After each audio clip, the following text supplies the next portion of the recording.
Hello friends, today we will talk about Marusinchana English 2024-25 student activity book 7th standard. In this we will talk about the first one, that is pronouns. So here we will go with pronoun. First topic, it's very important. First we will discuss what is pronoun, then we will go to the worksheet 1. So here please look at this. Pronouns. Pronouns are the words which are used instead of nouns. ಅಂದರೆ ಸರ್ವನಾಮಗಳು ಅಂತ ಕರಿತೀವಿ ನಾವು ಕನ್ನಡದಲ್ಲಿ. ಈ ಪ್ರನೌನ್ಸ್ಗಳನ್ನು ನಾಮಪದದ ಬದಲಿಗೆ ನಾವು ಇವುಗಳನ್ನು ಉಪಯೋಗಿಸ್ತೀವಿ. So here you can see some examples: I, we, you, he, she, it and they. ಇದಲ್ಲದೆ ಇನ್ನೂ ಹಲವಾರು ಪ್ರನೌನ್ಗಳಿದ್ದಾವೆ. So here according to the first worksheet, so ಇಲ್ಲಿ ಸ್ವಲ್ಪ ನಿಮ್ಗೆ ಬ್ಯಾಕ್ಗ್ರೌಂಡಲ್ಲಿ ಸ್ವಲ್ಪ ಮಾಹಿತಿ ಗೊತ್ತಿರಬೇಕಾಗತ್ತೆ. ಸೊ ಇಲ್ಲಿ ಏನು ಮಾಡಿದ್ದೀನಿ ನಾನು ಅಂದರೆ, ಪವನ್ ಯಾವುದೇ ಒಂದು ಮೇಲ್ ಕ್ಯಾರೆಕ್ಟರ್ ಇದ್ದಾಗ ಅದರ ಬದಲಿ ಏನಾಗುತ್ತೆ, ಹಿ. ನಾನು ಹೇಳಿದ್ದೀನಲ್ಲ, ನಾಮಪದದ ಬದಲಿಗೆ ಸರ್ವನಾಮಗಳನ್ನು ಉಪಯೋಗಿಸ್ತೀವಿ ನಾವು. Instead of noun we have to use pronoun.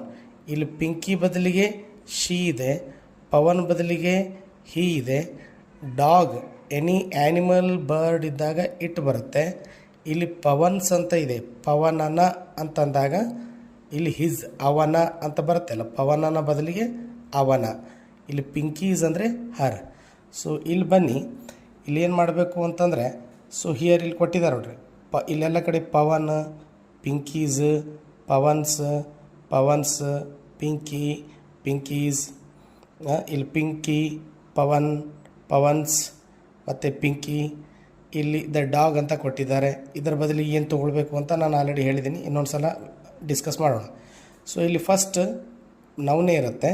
ಇಲ್ಲಿ ಯಾವ ಥರ ಇದೆ ನೋಡಿ, ಎಲ್ಲಿ ಇದೇನು ರೆಡ್ ಇದೆಯಲ್ಲ, ಅಂಡರ್ಲೈನ್ ಮಾಡಿರ್ತಕ್ಕಂಥ ವರ್ಡ್, ಇದನ್ನು ನಾವು ಏನು ಮಾಡಬೇಕು, ಪ್ರನೌನಲ್ಲಿ ಕನ್ವರ್ಟ್ ಮಾಡಬೇಕು.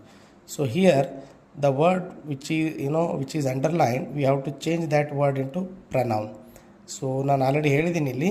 So we will go through the this particular paragraph. ಇಲ್ಲಿದೆ ನೋಡಿ, Pavan is a good boy. Pavan is a good boy. There are 4 members in. ಇಲ್ಲಿ ಪವನ್ಸ್ ಫ್ಯಾಮಿಲಿ ಅಂತ ಇದೆ. ಸೊ ಅಲ್ಲಿ ಪವನ್ಸ್ ಬದಲಿ ನಾನೇನು ತೊಗೊಂಡಿನಿ, ಹಿಸ್ ಫ್ಯಾಮಿಲಿ ಅಂತ ತೊಗೊಂಡಿದ್ದೀನಿ. ಮತ್ತೆ ನೋಡಿ, ಅಲ್ಲಿ ಪವನ್ಸ್ ಪೇರೆಂಟ್ಸ್ ಅಂತ ಇದೆ. ಆ ಪವನ್ಸ್ ಪೇರೆಂಟ್ಸ್ ಬದಲಿ his parents and his sister. Okay, then ಮತ್ತೆ ಇಲ್ಲಿದೆ ಪವನ್ಸ್ ಸಿಸ್ಟರ್ಸ್ ನೇಮ್ ಅಂತ ಇದೆ. ಅದರಲ್ಲಿ ಪವನ್ಸ್ ಬದಲಿ his sister's name is Pinky. ಈ ಪಿಂಕಿ ಬಗ್ಗೆ ಇನ್ನೊಂದು ಸಲ ಹೇಳ್ತಾ ಇದ್ದಾರೆ ಇಲ್ಲಿ. ಪಿಂಕಿ ಬದಲಿಗೆ she always helps her mother in the kitchen. ಇಲ್ಲಿ ಮತ್ತೆ ಪಿಂಕಿ ಇದೆ, ಆ ಪಿಂಕಿ ಬದಲಿಗೆ ಶಿ ಆಲ್ಸೋ ಹೆಲ್ಪ್ಸ್ ಹಿಮ್. ಇಲ್ಲಿ ಹಿಮ್ ಯಾಕೆ ಬಂತು ಅಂದರೆ, ಇಲ್ಲಿ ಪವನ್ ಅಂತಕ್ಕಂಥ ಏನು ನೌನ್ ಇದೆಯಲ್ಲ, ಇದು ಆಬ್ಜೆಕ್ಟ್ ಸ್ಥಾನದಾಗಿದೆ. ಯಾವಾಗ ಆಬ್ಜೆಕ್ಟ್ ಸ್ಥಾನದಾಗಿರುತ್ತೆ, ಇಲ್ಲೇನು ಬರುತ್ತೆ ಅಂದರೆ ಹಿಮ್ ಬರುತ್ತೆ. ಇಲ್ಲಿ ಪಿಂಕಿ ಶಿ ಬಂತು, she also helps subject. So ಇಲ್ಲಿ ವರ್ಬು, ಇದು ಆಬ್ಜೆಕ್ಟ್. ಅಂದರೆ ಇದು ನೌನು ಆಬ್ಜೆಕ್ಟ್ ಸ್ಥಾನದಾಗಿದೆ. ಆವಾಗ ಏನಾಗುತ್ತೆ ಅಂದರೆ ಹಿ ಬಿಕಮ್ಸ್ ಹಿಮ್ ಆಗುತ್ತೆ. ಸೊ ಇದೊಂದು ಗೊತ್ತಿರಲಿ, she also helps him in arranging his things.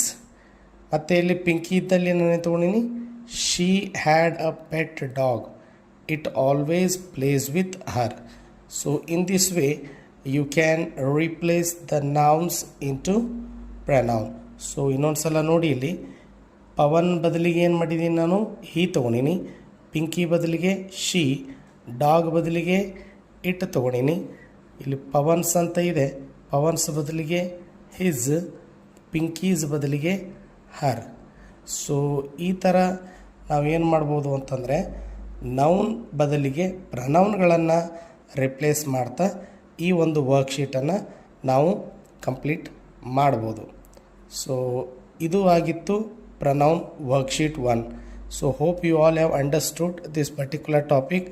So we will once again meet in the another video with another topic. Until then, take care. Thank you.